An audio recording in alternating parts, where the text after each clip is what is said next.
Okay. Erev Tov, everybody, or good afternoon to whoever happens to be listening from outside of Israel. I want to welcome you to the beginning of a new class. Over the years, I have taught, thank God, I've taught many classes, and it's always exciting and nerve-wracking at the beginning of a class.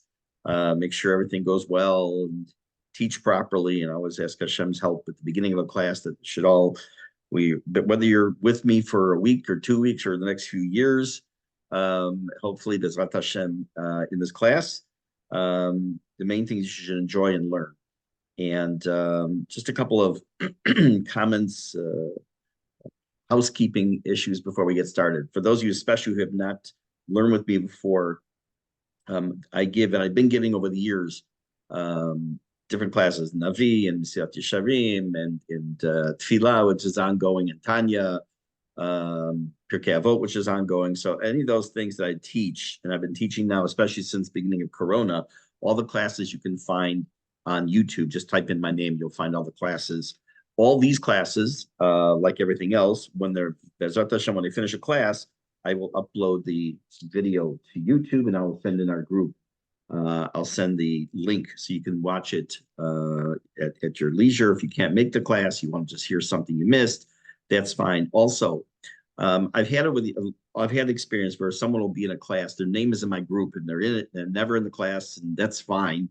But then they'll message me like about a year into the class, say, "I'm really sorry, I just didn't want to drop out because it doesn't look nice." So I tell you up front, if after trying out the class you decide it's not for you, it doesn't hurt my feelings. You can drop out because this isn't about me, it's about you. It's about you gaining and learning and growing. And therefore, I really would prefer if you stay in the class only if you want to be in it, and not because you feel that you have to keep your name in a group that you don't want to be part of. It does not hurt my feelings. Just make sure you just delete my phone number from your phone, and then we'll be friends forever. Just joking. Some general comments still. For some of you, the class will find I will do not enough depth on a certain topic.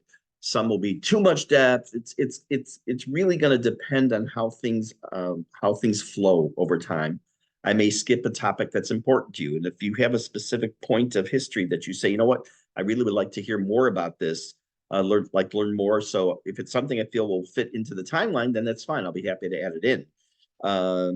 And unfortunately, many people have had in their past a love-hate relationship with Jewish history. They love to hate it because often, this was the case for me personally, you had a teacher or teachers, whether it was in high school or post-high school, they were just, it was boring. I mean, just, names and dates and places. And I said in the group as an introduction that that's one of the downfalls of learning or teaching history is they hear Jewish history. A lot of people just roll their eyes because, okay, I don't need to know the Battle of Bunker Hill took place actually at Breed's Hill. And in 1492, I know that Columbus sailed the ocean blue, but I also know that that's when the Jews got kicked out of Spain on Tisha B'Av. Okay, I want to know more than that. So again, like in the Tfilah class, I say, if you want to know about just the meaning of the words, and that's all you want, open a Hebrew English Siddur. So that's not the purpose of the Tfilah class, and that's not the purpose of the Jewish history class, to tell you names, dates, and places. You want that? Go on Google. There's a million resources that you can find a timeline and as detailed as you want. You can go into Chat GPT and tell it to make a timeline for you, whatever you want. My goal here is to bring some of the history. Obviously, there'll be some dates and there'll be some for frame of reference and places, but it's to bring it to life and not just to say, okay, here's what happened in the year 70. One of the ways, now I did fall in love with Jewish history many years ago. What happened was in a prior life when I lived in Chutz La'aretz, I was teaching my first couple of years of teaching, starting in 1999. I was asked to teach 7th grade and 8th grade Jewish history. And at that point, I still did not have a great relationship with Jewish history. And I decided to try something different. And some of you in the class have heard me say this before. And I had to come up with a hook. And I was only teaching it once a week also then. It was for 45 minutes to kids that are 12, 13 years old. And Jewish history or history in general to them was boring. So I decided to come in dressed up. I dressed up as the character or the time period, whether it was coming in dressed up as Alfred Dreyfus. The very first time I came in, I was coming in as a basically as Rabbi Yochanan ben Zakkai, which we're going to maybe get to tonight. I wore a sheet like a toga. I didn't know whether he wore a toga or not, but I wore a toga. It got to the point, thankfully, where I would walk into school dressed up, and on Friday, it was Friday morning, and kids would come to me, "Who are you today?" So you have to figure out which come to class. I'm very proud to say that I have students from back then that are now married with kids that still remember a lot of those classes because of that. However, I don't plan on dressing up for this class unless I teach it on Purim. But this year, Purim's on, let's say, Shabbat or the Sunday night. So, bummer. All right, deal with it. Okay, so what I'm going to do is I do a lot tonight and probably next week. A lot's going to be with slides just to help make it a little bit more a nicer presentation. And sometimes just be my face you're going to see, and I'll do some talking. But let's get started. I'm going to do a screen share.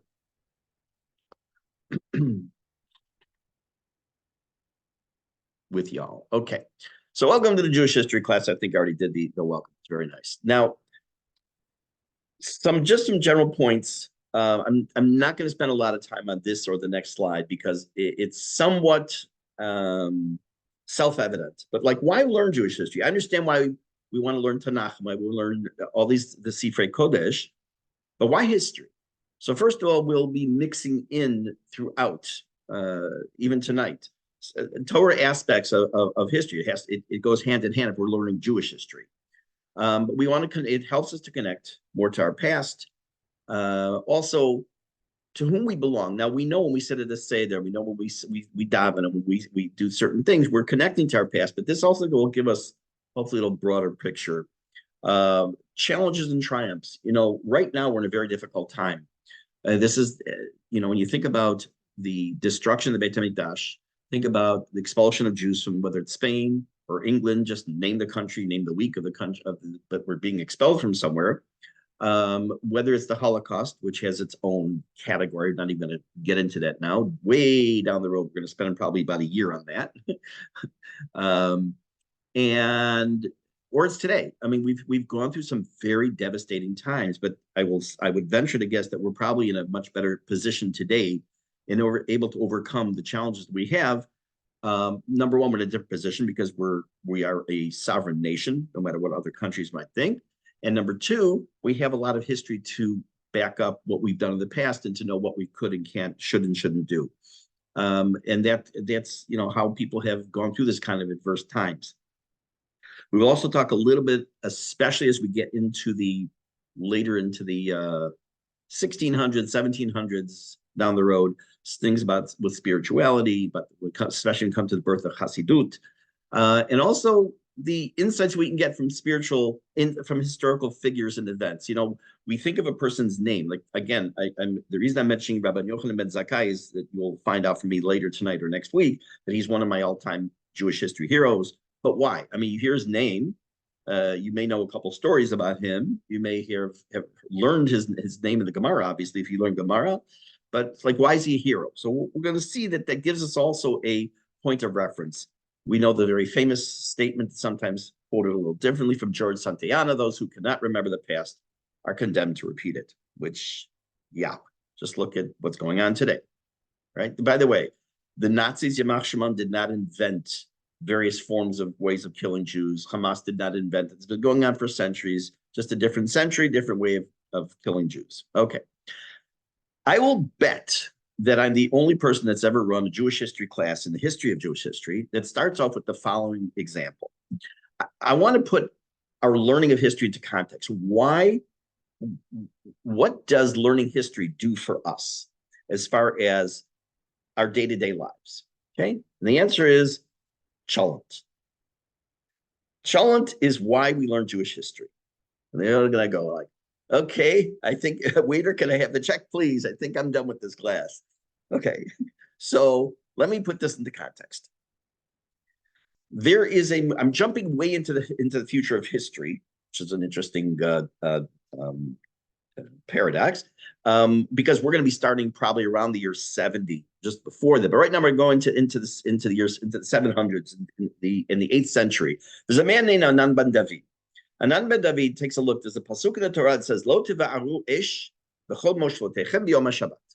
Pasuk says you're not allowed to have a fire lit in your camps on Shabbat. Now, he founded a movement that will have its roots in something we'll talk about in a few minutes called the Sadducees or the Tzaddukim. And his idea was that what we have is Torah Shebichtav, the written Torah, i.e., the 24 books of Tanakh. That's Torah. That's it. As far as a Torah Shebe'al Peh, the oral law, it's a zero. There's no Torah Shebe'al Peh. We don't need it. Never got it. Thank you very much. So what does it mean, tefillin? What is Totafot? Whatever it means something. So his idea was that because it says Lo Tevaru Ish that meant they had to, and these people were called either Karaites, from the word likro, to read. They just took the written word that they would read, and there was nothing that was oral at all that they would use. Or they were called as Ananites, and named after Anan ben David. You take a look at the picture, it looks like a nice religious Jew from the shtetl, right? Okay, it can't be his real picture because you're talking about 1,300 years ago, so there's no cameras then. So it's, I guess, a nice likeness of him. In any case, so he said, no, we Karaites, and by the way, to this day, there are Karaites in Israel. What's their status of Jewishness and all? We'll get to that down the road probably. But he said that because it says Lo Tevaru Ish, we have to sit in the dark on Shabbat. No fire. Now, we know that this means we can't light a fire. We can't cook on Shabbat, which is part of the source.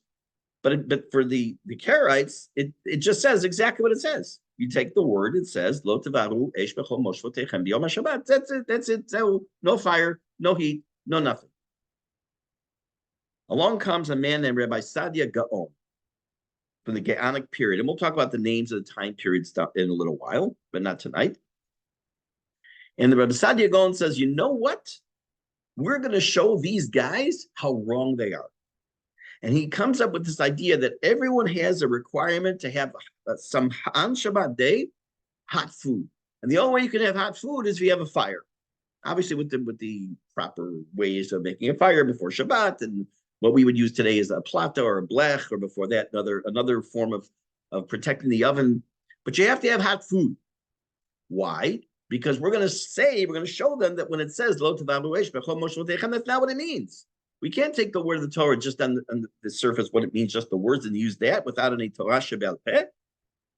So he says that because we know through Torah Shebe'al Peh, this just means you can't light the fire, you can't cook.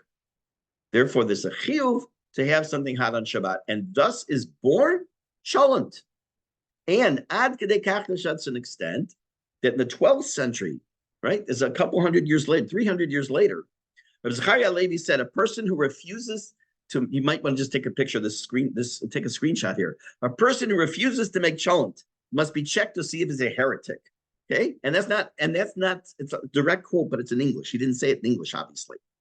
But basically, what's he saying? Because he's saying this because if you say I'm not going to make cholent, means I don't want to use a fire on Shabbat. I don't want to use heat, have something heated up, because by definition, you must be a descendant, a follower of Anan ben David. You're a Karaite. You're out of it. This expression that he must be checked to see if he's a heretic is not something he's pulled out of thin air. It's going to come up in a few places that has to do with tefillah and other things. But his point was that if, in fact, you don't want to follow Rav Sadia Gaon, Rabbeinu Sadia Gaon's concept of making cholent, then something's wrong. Now, obviously, that doesn't mean that today. This is still a time period of in flux, because evidently the Karaites had a pretty good stronghold. Okay, so that's one of the reasons. And by the way, if I'm not mistaken, historically, the Ashkenazi Jews were much more into the cholent, and the Sfaradim got on the bandwagon a little bit later, because this was more in the Ashkenazic world. We see there's multiple things that we're going to see over time that happen in one world and not the other, and therefore you won't see it. For example, we know that there's a famous argument that takes place in shuls, in Ashkenazi shuls around the world, certain Shabbatot, that before Musaf on Shabbat morning, do we say Avarach? Right? Oh, say it. We don't say it. No, there's never that argument in the Sfaradi shul, because it's never said. Why? Again, you might say, again, I'm just giving this as another example why it's important to learn history. Because why was the Avarachim written in the first place? It was written, when you take a look at the words and look at the English, if you don't understand the words, it was written as a result of what was happening to the Jews from the Crusaders. The Crusaders were more again coming into the Ashkenazi, were in Europe, and then the Ashkenazi world, and didn't really touch the area of, in general terms, in the Sephardi world. So the need to say this Avarachamim didn't even exist, didn't end up in the liturgy of the Sephardi world. Okay, so now let's come back to our world. Let's come back now to, in order for us to begin tonight, I need to give you a little bit of frame of reference. When I decided to do this class, I gave a class in Jewish history many years ago in Chicago. I'm not talking about the one at school, but I'm talking about in Shul. I also decided back then, and by the way, just interestingly enough, when we made Aliyah almost 15 years ago, thank God everything made it to Israel. Almost nothing got broken, nothing got lost, except one box. And that box had my notes for Jewish history. So everything started from scratch when I decided to do this class again, which is fine. It's good. It's very good. I don't like relying just on stuff I've done in the past anyways. In any case, I also started with Rabbi Yochanan ben Zakkai. And if I just start talking about him right now, and without a little more background, it's not going to be helpful. So I need to give you some frame of reference for a timeline and for what was going on religiously at this point. We know that the Beit HaMikdash, the second Beit HaMikdash, was destroyed in the year 70. For those of you who are not sure, you sometimes see the letters CE, BCE, AC, AD, BC. Let's make this clear. In the non-Jewish world, there are two letters that are used by dates: BC and AAC. Wait, hold on. BC and AD. AD. They both have to do with Jesus. BC is before Christ, and AD is Anno Domini, which literally is Latin for in the year of our Lord. So now you can understand why Jews don't use that terminology. We say BCE, which stands for before the Common Era, or CE or ACE for Common Era after the Common Era, which Common Era means the year, there was no year zero. There was a -1 and there was a 1. So in any case, we know that the Beit HaMikdash is destroyed in the year 70. There's a little machloket about when exactly. When it comes to exactitude, when it comes to dates, I'm not going to waste your time on it. Let's just use the common date that's used, the year 70.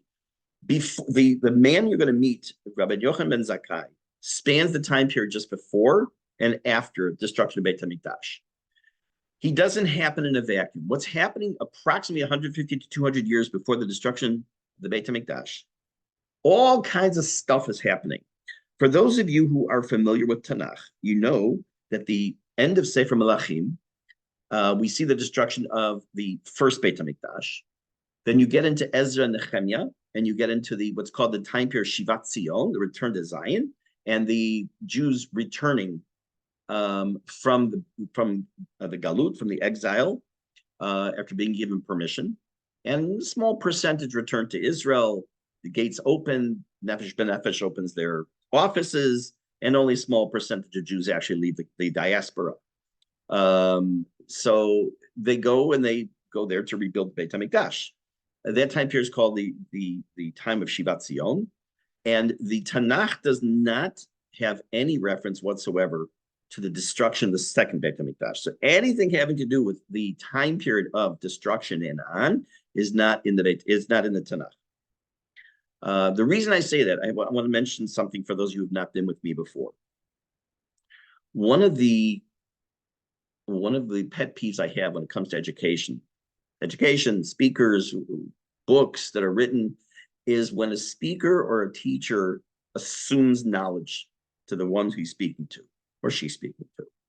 So I've had many times, and I've seen many times, not when I'm the teacher, not just in the audience, where the teacher or the speaker assumes that when he uses a term or a reference that everyone in the room knows what that is. So I try my best to make sure it's clear. And if you don't understand something, pop it into the chat and I'll see if I can see it in real time, and I'll answer you.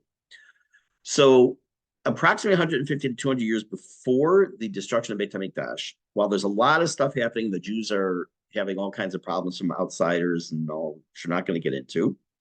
There are two basic sects of Jews. There's more. There's actually a third and maybe a fourth, but we're going to focus on two for just a couple of minutes. They were called the Prushim and the Tzdukim. In English, the Pharisees and the Sadducees. Some people like to say they're the religious Jews and the non-religious Jews. That's way too broad. Although we can say the Prushim were the ones who followed Torah. I'm going to show you a slide in a second that will just kind of like line the two up and what their beliefs are. Now, we're going to see that Rabbi Yochanan ben Zakkai is one of the most famous of the Prushim when we get to him. But let's take a look at the differences for a moment between the two, these two groups. Let me just move this up just. Okay, actually, that's fine. Okay. Pharisees versus Sadducees. It sounds like a matchup of a soccer match or something. Okay. And again, you'll on the left side, when you see the Pharisees or the Prushim, it'll be more of a life that you can relate to. Let's just take a look at Prushim held. Oral law and traditions were sacred along with the Torah, which meant, this is the very first thing, is that Torah shebichtav, the written Torah, Torah shebe'al peh, the oral Torah, were the same level. They were equal. Now, again, a parenthetical digression, because not everyone understands when I use the terms, and I have to make sure it's clear, because it's going to come up many times, especially when you get into the time of the Talmud. What does it mean, the oral law and the written law? The written law is the physical Torah, is the actual book of the Tanakh, which I mentioned before. How we understand what it says in the Torah, for example, I gave the example before, tefillin. Nowhere in the Torah does it say how to make tefillin. It doesn't say what they look like. It doesn't say how to make tzitzit. It doesn't say the 39 melachot of Shabbat, 39 things of work on Shabbat. It doesn't tell us a lot of stuff. The Torah purposely leaves out details, and that's left to the verbal. Hashem taught Moshe Rabbeinu on Har Sinai and taught him all the Torah that was written. In addition to that, all the oral law, the Torah shebe'al peh. We're going to get into a time period within about 2 or 3 weeks where the Torah shebe'al peh, the Torah that was oral, becomes written down also. So nowadays they're almost one and the same. But the Prushim held, as do we, of course, that the oral law and the written law, both sacred, both Torah Sinai. The literal resurrection of the dead. Now, you have to also keep in mind, we're going to be spanning the early days and the rise of Christianity. So we're not going to learn about Christianity, but you'll understand how certain things come up that will be different among the Christians or the same, that will have their roots in either Jewish background or is to do exactly the opposite. So we believe in the literal, it's not an easy word to say, resurrection of the dead, immortality of the soul. That our neshama comes from Hashem, it is given to us, and after a person passes away, that neshama returns to whether it's the Olam HaNeshamot or to Hashem, however we want to understand it, or goes to Gan Eden. We believe in reward and punishment. That angels are real. For those of you who are in the Tefillah class, that's what we're holding right now. We're talking about angels. The temple was good, but sacredness could also be found in the home. Now that's a theme that's going to come up a lot in history. That the Beit HaMikdash was important. It was the focal point of Jewish life for centuries, but that was not the be-all and end-all of holiness. That holiness could also be in the home, as we know, because the home is also the Beit Knesset. The shul is called the Mikdash Me'at. We talk about Kedusha of the house. And finally, concept of free will. Jews we believe we have Bechira Chofshit, we have free choice. God knows the outcome and can opt to intercede. We see this in Navi. We see this multiple times where a plan is going a certain way and someone wants to do something, and because it goes against God's master plan, Hashem intervenes. Okay, that's a philosophical discussion, but not for this class. On the other hand, on the right-hand side of the screen, you have the Tzdukim, or the Sadducees. They were fiercely adherent to Torah. You could call them very machmir in the Torah shebichtav, the written Torah. But when it came to the oral teachings, when it came to Torah shebe'al peh, they did not consider it holy, which meant it was interpretation. Now, this is important right here. I'm going to stop for a second and explain why this is a very important point of difference between the two. Besides the fact, the obvious, that this will eventually lead to the idea of Karaite Judaism a few centuries later, but that's still a long way to go. There's another very important point here.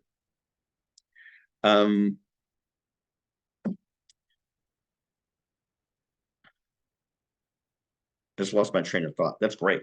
Okay, so let me try that again. There's a very there's a very specific reason why this is important. When they are it when That's right, because when the after the Beit Hamikdash is destroyed, we move into a new time period of Jewish history, which we still exist in today, called Rabbinic Judaism. Rabbinic Judaism is different, and we'll talk about this at length, is different than the time period when we had Beit HaMikdash. So the fact that the oral teachings, already this idea, the seed is planted by the Tzdukim before the destruction of Beit HaMikdash, is going to have an effect after the destruction of Beit HaMikdash and many Jews, and whether they are going to accept or not accept the idea of what the rabbis then want to interpret the Torah, how they want to interpret Torah. They also believe that person's circumstances here in this world are what the person has earned in the eyes of God. The soul dies, the body dies. There's no afterlife. There's no concept of reward and punishment. There's no heaven and hell. You live, you eat, you live, you die. Very sad way to exist. Angels don't exist. No temple meant no Judaism. Also, critical difference between Tzdukim and Prushim, that if there's no Beit HaMikdash, then Yahadut, Judaism as we know it, doesn't really have much framework. And finally, the concept, yes, they also agree there was free will. God is in charge, but God doesn't have any knowledge of the outcome. That's just a little bit of nice kfirah, a rejection of some of the basic fundamental principles of Judaism. Okay, so what we've seen so far is that these movements of Jews, now if 1,000 years from now, someone's giving a Jewish history class, they'll go to the, let's say, the 1700s, 1800s, the 1900s, the 2000s, and they will talk about what the Orthodox, the new Orthodox. They'll talk about the conservative movement, talk the Reform movement. Okay, so because these are movements that have caused schisms within Judaism itself, with different results as far as who's considered a Jew, with so many ramifications and so many different ways that we have scattered. Back then, it was very limited. It wasn't like you had 10 movements. So you had the Prushim, the Tzdukim, they were called the Essenes also, which I'm not going to talk about. They're a subcategory. And this is also important. At this point, we're starting pretty much from the year 70 until the year 200. So for the next 130 years still, there's still the oral law, the Torah Sheba'al Peh, is not yet written down. I mentioned this before, but I need to hammer this idea home. We received the Torah 3,300 years ago plus, just a little bit. So that means for approximately 2,000 years, a little less, there's no written down Torah other than the Tanakh, as it's built over the years, coming up to the end of the time of the Tanakh. So how does that impact many of the characters we're going to see, many of the people we're going to meet? We will see. But you have to keep this in the back of your mind, that what we're so used to, and you're not in my house right now, but next to me I have about, I don't know, 3,000 Sfarim here, 2,500 Sfarim in my house. You go to a library, go to a bookstore, go to a shul. You know, if you went to a library 2,000 years ago, you would have a book, the Tanakh. You have scrolls of the Tanakh, and that'd be it. There's no Mishnah, there is no Gemara, there is no Rashi. There's none of that exists yet. None of that, and it's all done by word of mouth, except for little notes that are passed down from generation to generation. So it's almost mind-boggling to understand that as the Beit HaMikdash is coming to an end, the second Beit HaMikdash, we're still only working with the written Torah and literally the oral law. Okay. Let's talk a little bit about Rabbi Yochanan ben Zakkai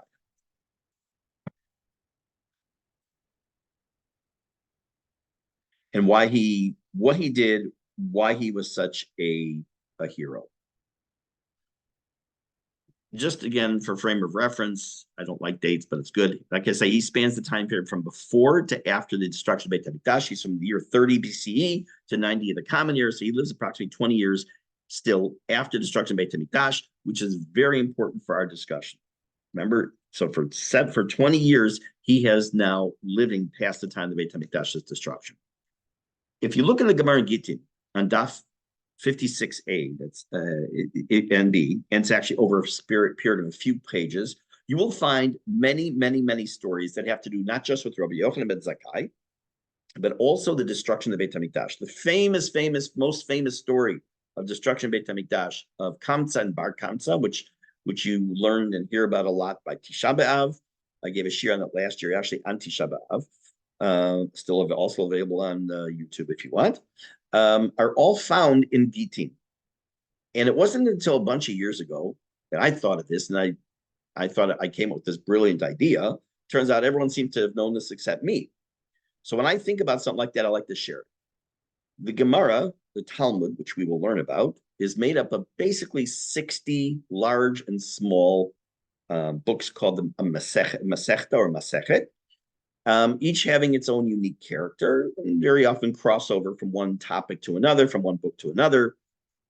Why, of all the places in Shas meaning Shishas Starim, which we'll talk about also, are the stories of the destruction of Beit HaMikdash in Gittin?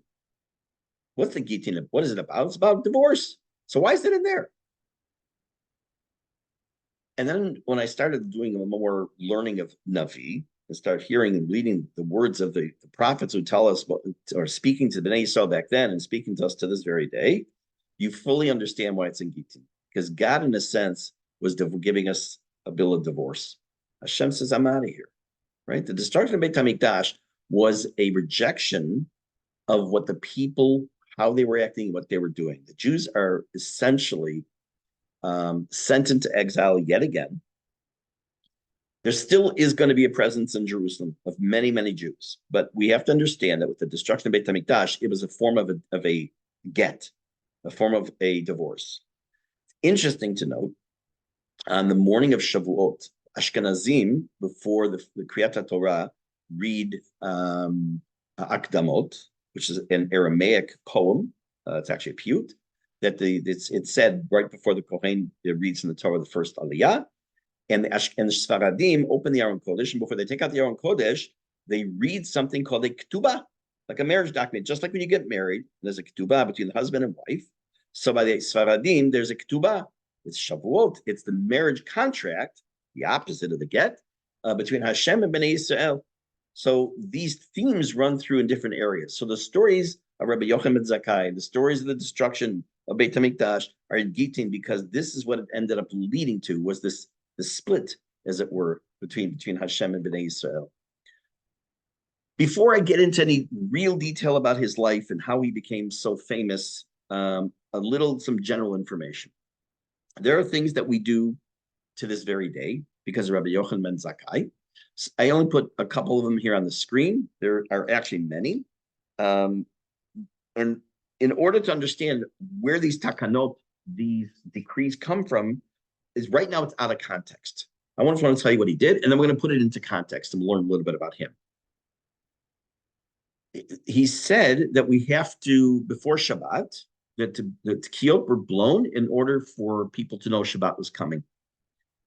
That the lulav, which was taken in the Beit HaMikdash all 7 days of Chag of Sukkot, outside the area of Beit HaMikdash, it was only taken on the first day. That was it. So if you lived in the Galil, or you lived outside of Israel, then you took the lulav and etrog 1 day. That was it. And if it was Shabbat, you didn't take it at all. He made a takana, decree, as what's called a zecher lemikdash. You're going to see why I'm mentioning these in a minute. First, a zecher lemikdash, a remembrance of the Beit HaMikdash, that no matter you're in Yerushalayim, you're in the United States, you're in Portugal, wherever you are, you take the lulav all 7 days as a remembrance that we also had the lulav taken all 7 days in the Beit HaMikdash. Kohanim, when they go up to what's called duchen, by the way, the word duchen, which I've mentioned before in other classes, comes from the word duchan. Duchan is like a little stage, or it could be a stand, because the Kohanim should not be theoretically on the same level where they're given the bracha. They go on a little platform and they stand on a rug. So when they go to duchen, they do Birkat Kohanim, they're supposed to be barefoot. That's a zecher lemikdash. We take it for granted. Well, of course, that's what Kohanim do. But they do it because it's a reminder of that's how in the Beit HaMikdash, it was asur to walk with footwear. You were not allowed to. It was prohibited. Now, what's this? And there are a number of things that we do to this very day that were instituted by him as what's called a zecher lemikdash. There's one that you're familiar with that's not instituted by him, which was Hillel HaZaken. For those of you in the Pirkei Avot class, you're going to learn about him on Thursday morning, B'ezrat Hashem. Hillel instituted, says, Zecha leMikdash kehillel, right? We say that on the night of Pesach at the Seder. Okay.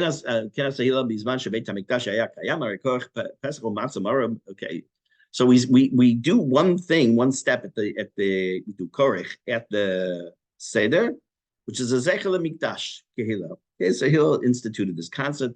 So we have a number of things that we do that remind us of the Beit HaMikdash. Many of you in your own homes have by your front door a Zecha leMikdash.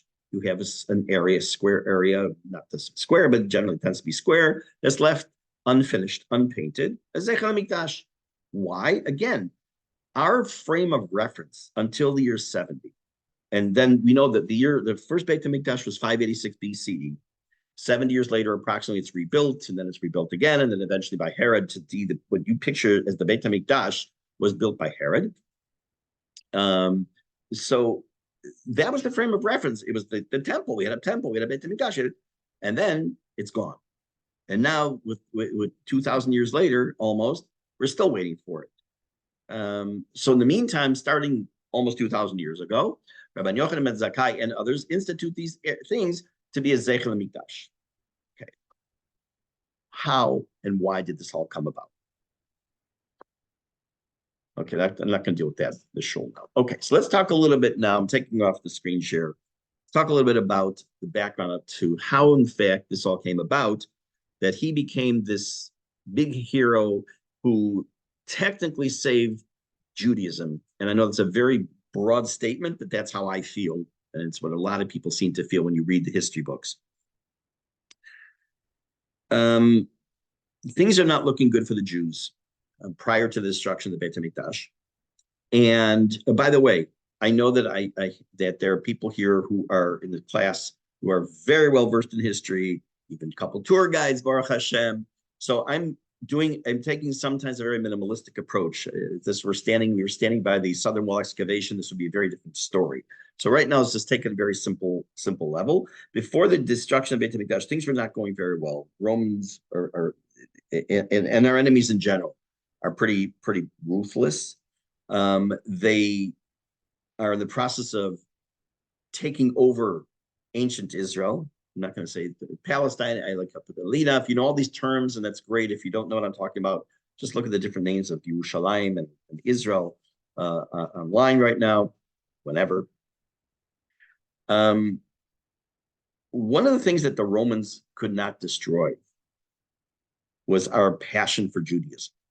Now, we know that prior to the second Beit HaMikdash, that the state of affairs for the Jewish people was good with one major exception. That was Sinat Chinam. Meaning that the things that led to the destruction of the first Beit HaMikdash, that the Gemara tells us, were the three big sins, Gilui Arayot, which is immorality, idolatry, and murder. But seems to be we were in good shape by that point in the time of the second Beit HaMikdash. And what was the bad thing was the Sinat Chinam, or the baseless hatred, bigotry, their whole list of a litany of reasons. But right now, it seems in general, we weren't as bad at the second Beit HaMikdash as we were at the first Beit HaMikdash.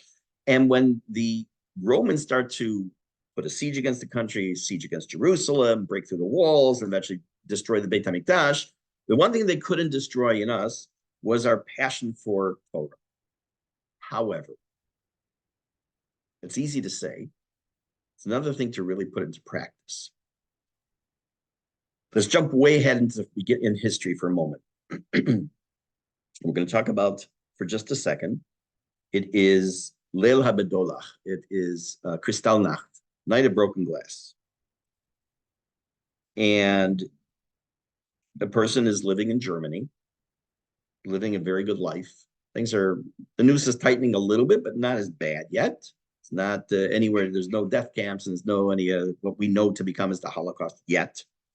And based on a certain pretend false made-up story, once again, of course, always happened in our history, Beit Knesset, shuls are destroyed, ransacked, Jews are murdered, and a large number of shuls are destroyed.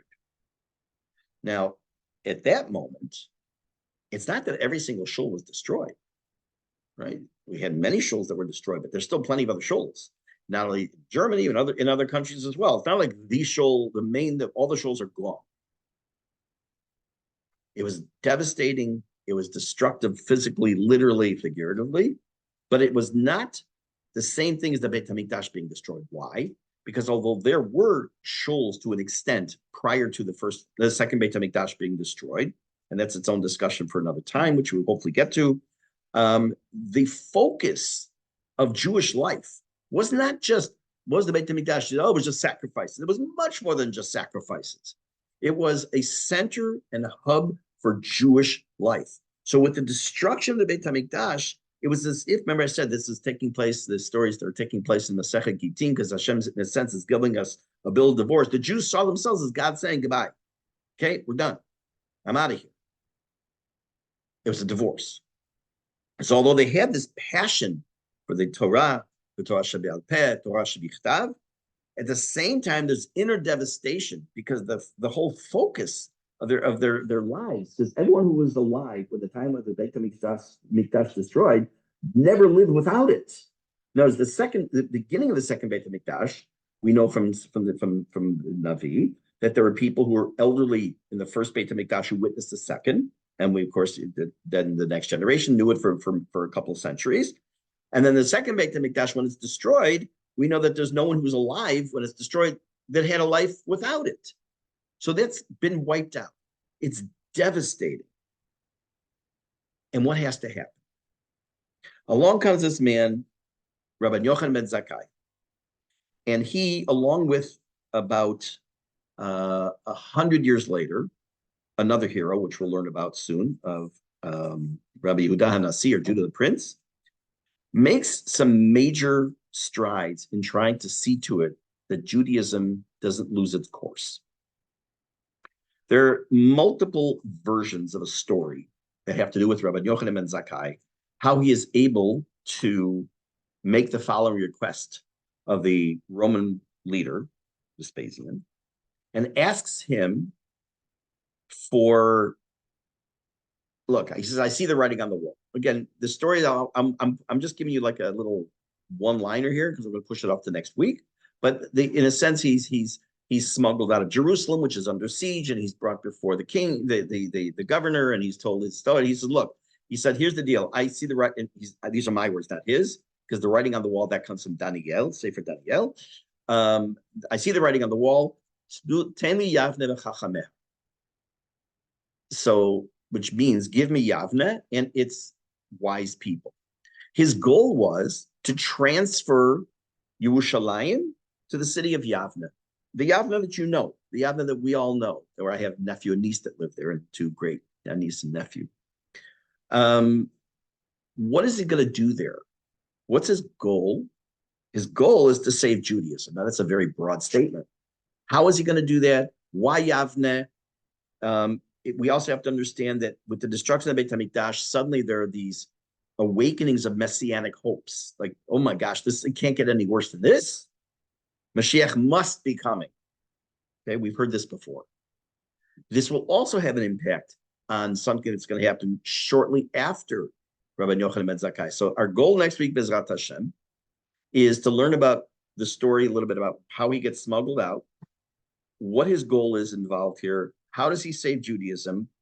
Also, we're going to talk about, hopefully already, about the Bar Kokhba revolt, which is one of the last gasps of Jewish self-rule to a degree in Israel, and that will lead us into the topic of messianic hopes. And we'll go from there. I would request that if you have any comments, any follow-up you want, please feel free anytime to send me a direct note in WhatsApp. I will send out the video of this Bezrat Hashem once it's uploaded to YouTube either tonight or tomorrow morning. And any announcements as far as time, the link will remain the same until further notice, but I will always, I'm telling this to people who don't normally come to my classes. Those who come to class see this every week. We'll have the day before at least the update on the link, reminder, etc. So feel free to send me any comments you have. Have a wonderful evening, everybody, and have Besarot Tovot.